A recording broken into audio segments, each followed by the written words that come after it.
Assalamualaikum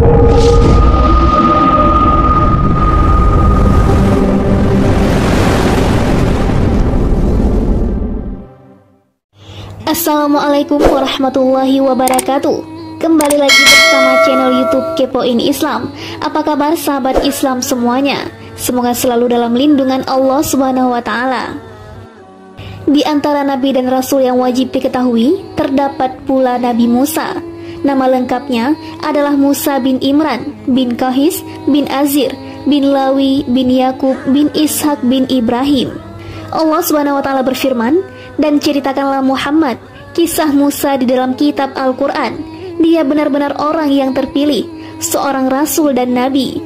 Dan kami telah memanggilnya dari sebelah kanan gunung Sinai, dan kami dekatkan dia untuk bercakap-cakap. Dan kami telah menganugerahkan sebagian rahmat kami kepadanya, yaitu bahwa saudaranya Harun menjadi seorang nabi." Quran Surah Maryam ayat 51-53. Allah menyebut kisah Nabi Musa di sejumlah tempat terpisah di dalam Al-Quran. Sebagian dipaparkan secara panjang lebar, sebagian lainnya secara singkat. Allah Subhanahu wa taala berfirman, dengan nama Allah yang Maha Pengasih, Maha Penyayang. Tasin Mim. Ini ayat-ayat kitab Al-Quran yang jelas dari Allah. Kami membacakan kepadamu sebagian dari kisah Musa dan Fir'aun dengan sebenarnya untuk orang-orang yang beriman. Sungguh, Fir'aun telah berbuat sewenang-wenang di bumi dan menjadikan penduduknya terpecah belah. Dia menindas segolongan dari mereka atau Bani Israel. Dia menyembelih anak laki-laki mereka dan membiarkan hidup anak perempuan mereka. Sungguh, dia Fir'aun termasuk orang yang berbuat kerusakan. Dan kami hendak memberi karunia kepada orang-orang yang tertindas di bumi Mesir itu, dan hendak menjadikan mereka pemimpin, dan menjadikan mereka orang-orang yang mewarisi bumi. Dan kami teguhkan kedudukan mereka di bumi, dan kami perlihatkan kepada Fir'aun dan Haman bersama bala tentaranya apa yang selalu mereka takutkan dari mereka. Quran Surah Al-Qasas ayat 1-6. Sungguh, Fir'aun telah berbuat sewenang-wenang di bumi dan menjadikan penduduknya terpecah belah, yaitu bertindak semena-mena, lalim, melampaui batas, lebih mementingkan kehidupan dunia, berpaling dari ketaatan kepada Rob yang Maha Tinggi, memecah belah rakyat, yaitu memecah menjadi banyak sekali golongan dan kelompok, dan menindas sebagian di antara mereka. Mereka adalah suku bangsa Bani Israel yang berasal dari keturunan Nabi Yakub bin Ishak bin Ibrahim Khalilullah. Saat itu, mereka adalah penduduk bumi terbaik.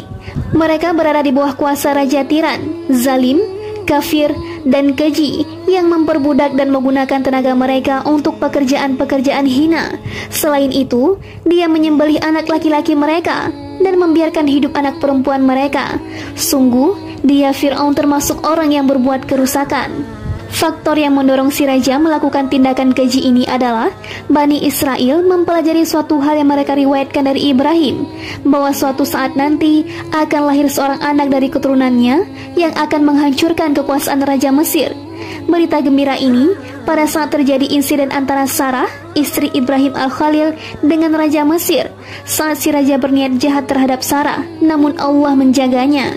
Berita gembira ini santer terdengar di antara Bani Israel. Kaum Kipti juga ikut membicarakan berita ini, hingga sampai juga ke telinga Fir'aun. Sebagian amir dan orang-orang dekat Fir'aun menyampaikan hal itu kepadanya saat tengah berbincang pada malam hari.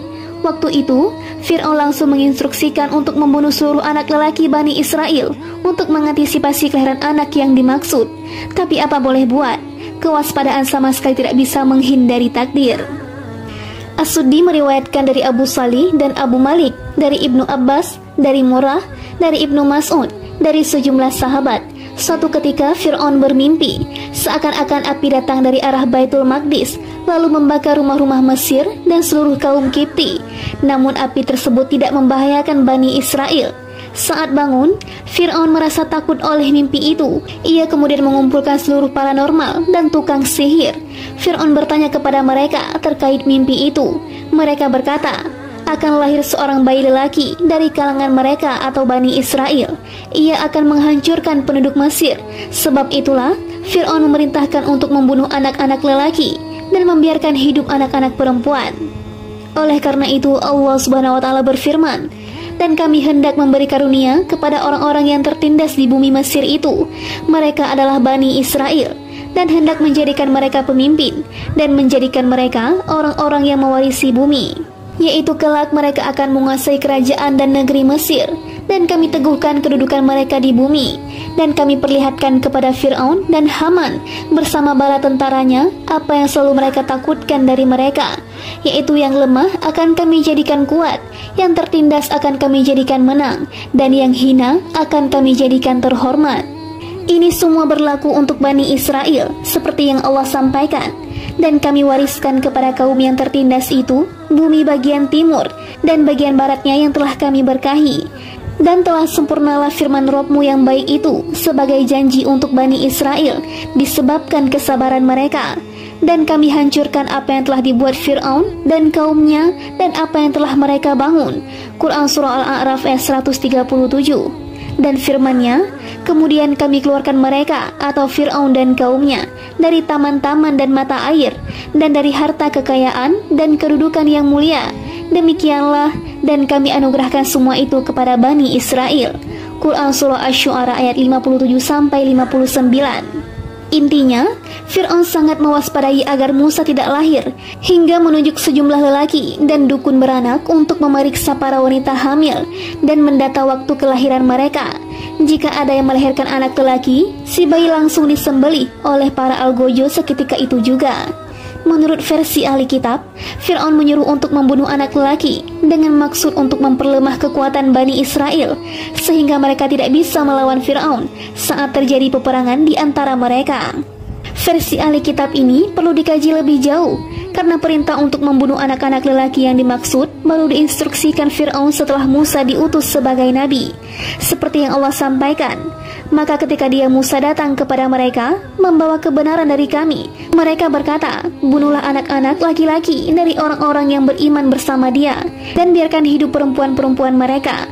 Quran Surah Ghafir ayat 25. Karena itu, Bani Israel berkata kepada Musa, kami telah ditindas oleh Fir'aun sebelum engkau datang kepada kami, dan setelah engkau datang. Quran Surah Al-A'raf ayat 129. Yang benar, Fir'aun memerintahkan untuk membunuh anak-anak lelaki sejak awal, karena mengantisipasi munculnya Musa. Namun takdir berkata lain, wahai Raja Bengis lagi terperdaya oleh banyaknya pasukan yang dimiliki, kekuasaan, dan luasnya kerajaan, yang maha agung yang tak terkalahkan, dan takdirnya tak bisa ditentang, telah memutuskan bahwa bayi yang kalian waspadai keberadaannya itu, dan karenanya kau membunuh banyak sekali nyawa yang tak terhitung jumlahnya. Padahal anak tersebut justru tumbuh dewasa di kediamanmu, di atas kasurmu, memakan makanan dan minuman yang ada di rumahmu. Kau sendiri yang justru mengadopsi, merawat dan mengasuhnya tanpa menyadari rahasia di balik itu. Selanjutnya, anak itu yang membuatmu binasa di dunia dan di akhirat, karena kau menentang kebenaran nyata yang ia sampaikan padamu, dan mendustakan wahyu yang disampaikan kepadanya. Kau dan siapapun juga tahu bahwa Rob langit dan bumilah yang berbuat seperti apa yang ia kehendaki. Dialah yang maha kuasa lagi perkasa, pemilik kekuatan besar, daya, upaya dan kehendak yang tak tertolak. Sejumlah mufassir menyebutkan kaum Kipti mengeluh minimnya populasi Bani Israel kepada Fir'aun karena bayi-bayi lelaki dari kalangan mereka dibunuh. Fir'aun juga khawatir kalangan tua kerepotan karena anak-anak dibunuh, sehingga terpaksa harus melakukan pekerjaan-pekerjaan yang biasa dilakukan Bani Israel. Akhirnya, Fir'aun memerintahkan untuk membunuh anak-anak lelaki secara bergantian setiap 2 tahun sekali. Para mufassir menyebutkan, Harun lahir pada tahun ketika hukuman mati bagi bayi lelaki tidak berlaku, sementara Musa lahir pada tahun di mana bayi lelaki harus dibunuh. Ibu Musa sedih sekali dan sudah mengantisipasi sejak pertama kali mengandung Musa. Kehamilannya ini memang tidak terlihat. Saat melahirkan, ibunya mendapat ilham agar Musa kecil diletakkan dalam peti yang diikat dengan tali. Rumahnya tepat di hulu sungai Nil. Ia menyusui Musa. Kemudian ketika khawatir pada seseorang, ia meletakkan Musa di peti itu, lalu dilepaskan ke lautan sementara talinya tetap dipegang. Setelah semua orang pergi, ia tarik kembali peti itu. Allah Subhanahu wa Ta'ala berfirman, Dan kami ilhamkan kepada ibunya Musa, susuilah dia Musa, dan apabila engkau khawatir terhadapnya, maka hanyutkanlah dia ke sungai Nil, dan janganlah engkau takut, dan jangan pula bersedih hati. Sesungguhnya kami akan mengembalikannya kepadamu, dan menjadikannya salah seorang rasul. Maka dia dipungut oleh keluarga Fir'aun, agar kelak dia menjadi musuh dan kesedihan bagi mereka. Sungguh, Fir'aun dan Haman bersama bala tentaranya adalah orang-orang yang bersalah. Dan istri Fir'aun berkata, dia adalah penyejuk mata hati bagiku dan bagimu. Janganlah kamu membunuhnya. Mudah-mudahan dia bermanfaat kepada kita, atau kita ambil dia menjadi anak, sedang mereka tidak menyadari. Dan hati ibu Musa menjadi kosong. Sungguh, hampir saja dia menyatakannya rahasia tentang Musa, seandainya tidak kami teguhkan hatinya, agar dia termasuk orang-orang yang beriman kepada janji Allah. Quran Surah Al-Qasas ayat 7-9. Wahyu yang dimaksud adalah ilham dan petunjuk, seperti yang Allah sampaikan. Dan Rabb-mu mengilhamkan kepada lebah, buatlah sarang di gunung-gunung, di pohon-pohon kayu, dan di tempat-tempat yang dibikin manusia. Kemudian makanlah dari segala macam buah-buahan, lalu tempuhlah jalan Rabb-mu yang telah dimudahkan bagimu. Dari perut lebah itu keluar minuman atau madu yang bermacam-macam warnanya. Di dalamnya terdapat obat yang menyembuhkan bagi manusia. Sungguh, pada yang demikian itu benar-benar tanda kebesaran Allah bagi orang yang berfikir. Quran Surah An-Nahl ayat 68-69. Bukan wahyu nubuah seperti yang dikatakan Ibnu Hazm dan sejumlah ahli kalam lain. Yang benar adalah pendapat pertama, seperti yang disampaikan Abu Hasan Al-Asy'ari dari Al-Sunnah wal Jamaah. As-Suhaili mengatakan, ibu Musa namanya Ayarikha, yang lain menyebut Ayah Zakat. Intinya, ibu Musa mendapat ilham untuk melakukan seperti yang telah kami sebutkan tadi. Diilhamkan ke dalam hatinya, jangan takut dan bersedih hati, karena meski anakmu pergi, Allah akan mengembalikannya lagi kepadamu. Allah akan menjadikannya seorang nabi yang diutus, mengharumkan namanya di dunia dan akhirat. Ibu Musa melakukan apa yang diperintahkan. Suatu hari, ia melepaskan peti itu, namun lupa tidak mengikatnya dengan tali, sehingga peti berisi Musa kecil itu hanyut bersama aliran sungai Nil hingga melintas tepat di depan istana Fir'aun. Maka dia dipungut oleh keluarga Fir'aun. Allah berfirman, agar kelak dia menjadi musuh dan kesedihan bagi mereka. Para mufassir menyebutkan, selir-selir Fir'aun memungut peti itu dari laut dalam kondisi tertutup rapat. Mereka tidak berani membukanya. Peti kemudian diletakkan di hadapan istri Fir'aun, Asya binti Muzahim bin Ubaid bin Rayyan bin Walid. Fir'aun ini adalah Fir'aun yang ada pada masa Yusuf. Menurut pendapat lain, Asya berasal dari Bani Israel dari keturunan Musa. Lainnya menyatakan, yang benar, Asya adalah bibi Musa. Demikian dituturkan As-Suhaili. Saat membuka penutup peti dan menyingkap tirai penutupnya, Asya melihat wajah Musa kecil memancarkan sinar-sinar nubuah dan kemuliaan. Begitu melihatnya, Asya langsung jatuh hati dan sangat mencintainya. Saat Fir'aun tiba, ia berseru, "Apa ini?" Ia kemudian memerintahkan untuk menyembelihnya. Tapi sang istri meminta agar bayi tersebut diberikan kepadanya. Sang istri berkata, "Dia adalah penyejuk mata hati bagiku dan bagimu." Fir'aun menimpali, "Ya bagimu, tapi bagiku tidak. Maksudnya, aku tidak memerlukan bayi itu." Petaka memang selaras dengan tutur kata. Kata-kata istri Fir'aun, mudah-mudahan dia bermanfaat kepada kita. Allah memberikan manfaat yang ia harapkan. Di dunia, Allah memberikan hidayah padanya melalui sosok Musa. Dan di akhirat, Allah menempatkannya di surga karena Musa. Atau kita ambil dia menjadi anak. Keduanya mengadopsi Musa karena mereka berdua tidak punya anak. Allah berfirman, sedang mereka tidak menyadari, yaitu mereka tidak mengetahui hukuman besar yang Allah kehendaki terhadap Fir'aun dan pasukannya. Mereka tidak tahu bahwa Allah menakdirkan mereka untuk memungutnya. Menurut ahli kitab, orang yang memungut Musa adalah Darbata, putri Fir'aun. Sementara istri Fir'aun sama sekali tidak disebutkan dalam kisah versi mereka. Inilah bagian dari kekeliruan mereka terkait kitab Allah Azza wa Jalla. Allah berfirman, dan hati ibu Musa menjadi kosong. Sungguh, hampir saja dia menyatakan rahasia tentang Musa, seandainya tidak kami teguhkan hatinya, agar dia termasuk orang-orang yang beriman kepada janji Allah. Dan dia atau ibunya Musa berkata kepada saudara perempuan Musa, "Ikutilah dia atau Musa." Maka kelihatan olehnya atau Musa dari jauh, sedang mereka tidak menyadarinya.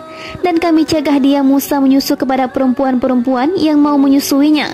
Sebelum itu, maka berkatalah dia atau saudaranya Musa, maukah aku tunjukkan kepadamu keluarga yang akan memeliharanya untukmu, dan mereka dapat berlaku baik padanya?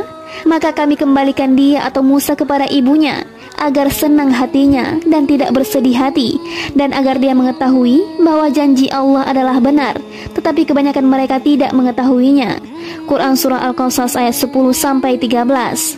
Ibnu Abbas, Mujahid, Ikrimah, Sa'id bin Jubair, Abu Ubaidah, Hasan, Qatadah, Dahak dan lainnya mengatakan, dan hati ibu Musa menjadi kosong, yaitu kosong dari segala urusan dunia kecuali Musa. Sungguh, hampir saja dia mengatakannya atau rahasia tentang Musa, yaitu menyatakan dan menanyakan tentang Musa secara terang-terangan. Seandainya tidak kami teguhkan hatinya, yaitu andai saja tidak kami teguhkan dan membuatnya sabar, agar dia termasuk orang-orang yang beriman kepada janji Allah. Dan dia, ibunya Musa, berkata kepada saudara perempuan Musa, putri sulungnya, ikutilah dia atau Musa, yaitu cari jejak dan berita tentangnya. Maka terlihat olehnya Musa dari jauh. Mujahid mengatakan dari kejauhan. Qatadah menyatakan ia melihat Musa kecil dan memperlihatkan sikap seakan-akan tidak menginginkannya. Karena itu Allah Subhanahu wa taala berfirman, sedang mereka tidak menyadarinya. Karena saat Musa tinggal di kediaman Fir'aun, pihak keluarga ingin menyusuinya, namun Musa tidak mau menyusu pada wanita manapun. Ia juga tidak mau makan, hingga mereka dibuat bingung karenanya. Mereka berusaha sebisanya untuk memberi Musa makan, namun Musa tidak mau, seperti yang Allah sampaikan. Dan kami cegah dia atau Musa menyusu kepada perempuan-perempuan yang mau menyusuinya sebelum itu. Mereka kemudian mengirim Musa bersama para dukun beranak dan sejumlah wanita ke pasar. Mungkin Musa mau menyusu pada seorang wanita di sana. Saat semua orang berdiri di hadapan Musa, saudari Musa melihatnya. Ia tidak memperlihatkan sikap seakan-akan mengenalnya. Ia malah mengatakan, maukah aku tunjukkan kepadamu keluarga yang akan memeliharanya untukmu, dan mereka dapat berlaku baik padanya? Ibnu Abbas berkata, saat ia mengatakan seperti itu, mereka berkata padanya, bagaimana kau tahu ada keluarga yang bisa merawat dan menyayangi bayi ini? Ia menjawab, demi menyenangkan raja dan harapan semoga bisa memberi manfaat baginya. Mereka kemudian pergi bersama saudari Musa itu ke kediaman Musa. Musa kecil kemudian digendong ibunya. Saat ibu Musa menjulurkan susu, Musa langsung meraih susunya dan menyusu. Mereka akhirnya senang bukan kepalang. Seseorang kemudian menemui Asia untuk menyampaikan berita gembira tersebut. Asia kemudian memanggil ibu Musa untuk datang ke kediamannya, menawarkan untuk tinggal bersamanya dan berlaku baik terhadapnya. Ibu Musa enggan menerima tawaran itu dan mengatakan, aku punya suami dan anak-anak, aku tidak bisa tinggal di sini, tapi biarkan bayi ini aku bawa. Asia mempersilahkan ibu Musa membawanya dan memberikan gaji padanya, juga memberikan nafkah, pakaian dan hadiah.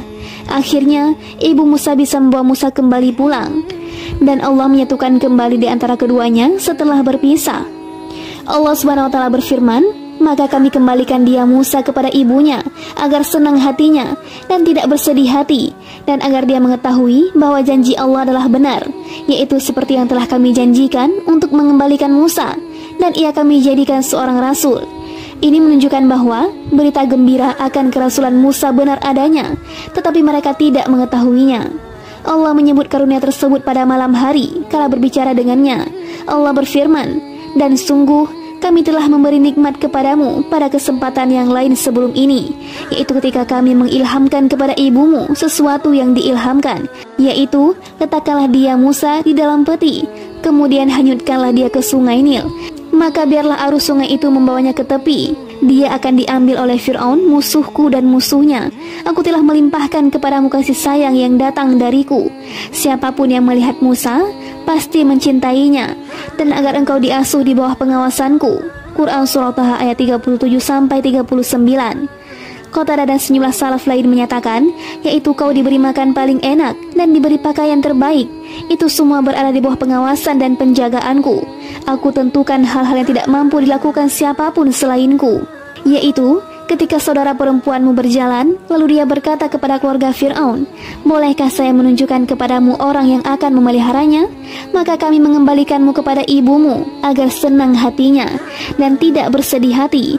Dan engkau pernah membunuh seseorang. Lalu kami selamatkan engkau dari kesulitan yang besar, dan kami telah mencobamu dengan beberapa cobaan yang berat." Quran Surah Taha ayat 40. Wallahu a'lam.